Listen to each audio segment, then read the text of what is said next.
Ang pagpapala ng Diyos ang sumainyo sa oras na ito.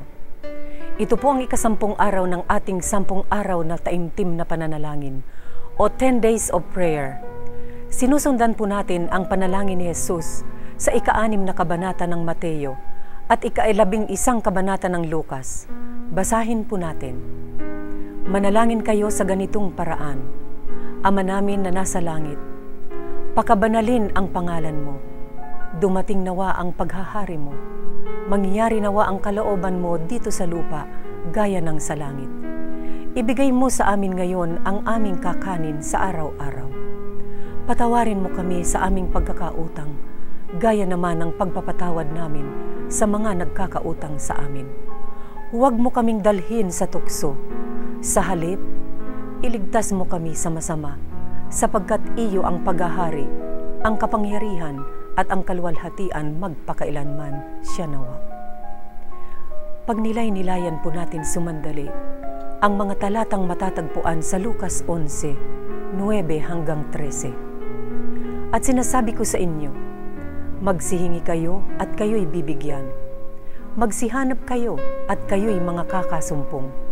Magsituktok kayo at kayo'y bubuksan, sapagkat ang bawat humihingi ay tumatanggap, at ang humahanap ay nakakasumpong, at ang tumutugtok ay binubuksan.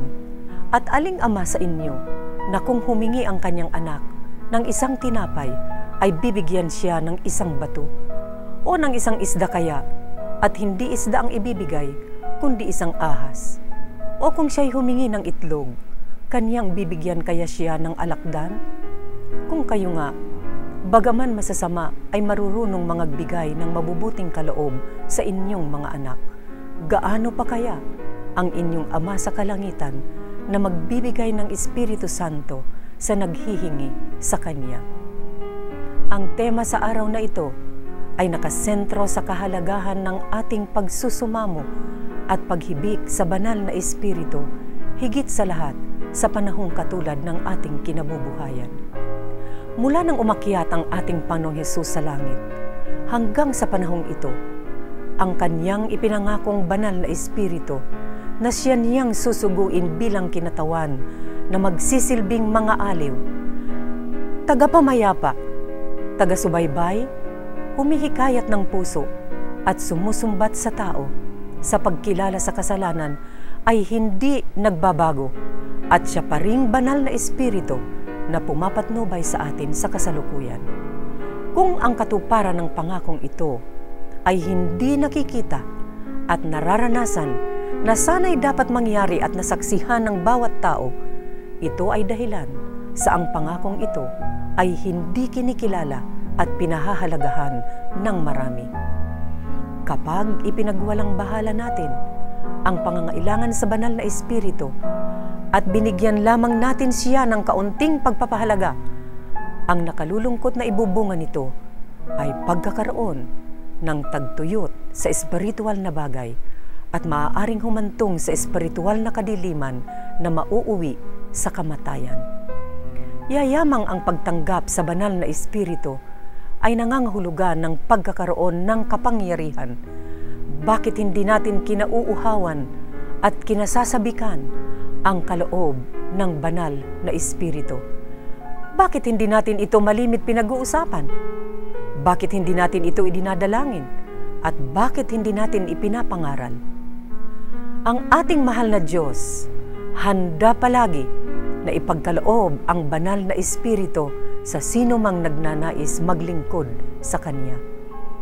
Anong laking karapatan na kayo at ako ay nabubuhay sa panahon na kung saan ninanais na ng Panginoon na ibuhos ang banal na Espiritu. Ang Kanyang presensya sa mga manggagawa at mga anak ng Diyos ang magbibigay ng kapangyarihan sa pagpapahayag ng katotohanan na hindi maibibigay ng mundo.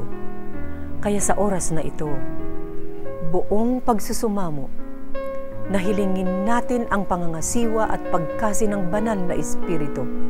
Ang Diyos ay palaging tumutupad sa Kanyang mga pangako. Sampalatayanan natin ang Kanyang sinabi sa 1 Juan 5:14 hanggang 15. na kung tayo'y humingi ng anumang bagay na ayon sa kanyang kalooban, ay dinidinig tayo niya. At kung ating nalalaman na tayo'y dinidinig niya sa anumang ating hingin, ay nalalaman natin na nasa atin ang mga kahilingang sa kanya'y ating hiningi. Ating dalhin ang ating pamanhik sa ating Ama sa pangalan ni Jesus at kikilalanin niya at pararangalan ang pangalang ito. Ito nawa ang ating magiging karanasan sa pananalangin at pananabik na ating matunghayan ang kagilagilalas na kaluwalhatian ng ating Panginoon. Lumapit po tayo sa Diyos sa pananalangin. Tayo po ay manalangin. Amang banal na makapangyarihan sa lahat, sa oras pong ito'y pinupuri namin ang inyong dakilang pangalan, dahilan sa inyong pangako na ibibigay ang banal na Espiritu upang aming maging mga aliw, tagapagturo, tagapagsangkap, tagasumbat, tagapaghikayat, tagapagsubaybay at tagaakay. Pinararangalan din namin kayo sapagkat nasaksihan namin ang kanyang paggawa at pagkilos sa aming sariling buhay sa iglesia at sa kabuuan ng gawain sa buong sanlibutan. Bago kami magpatuloy sa aming paghibik sa inyo sa oras na ito, tangi po naming kahilingan na siyasatin ng banal na Espiritu ang aming mga puso at sumbatan kami sa mga kasalanan na aming nagawa.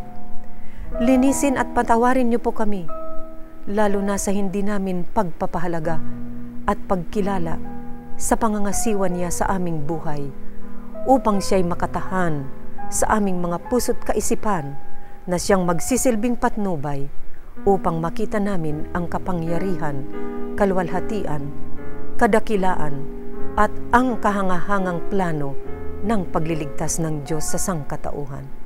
Sa pagkakataong ito, aming sama-samang idinadalangin na inyong ibuhos ang kapangyarihan ng banal na Espiritu sa inyong bayan upang magkaroon na kami ng pagpapanibagong sigla at di matitinag na pananampalataya at pananalig sa inyong mga banal na alituntunin na mag-aakay sa amin na magiging tapat at mabisang kasangkapan sa inyong nagtatapos na napakahalagang gawain sa lupang ito.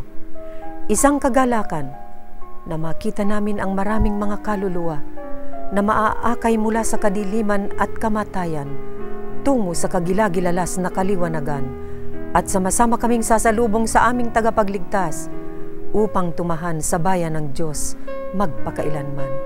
Maraming salamat po sa inyong kahangahangang biyaya na inyong ipinagkaloob sa inyong mga anak at sa karapatan na maranasan namin sa aming kapanahunan ang mga kababalaghan ng inyong pagtugon sa aming mga kahilingan sa pamamagitan ng inyong banal na Espiritu.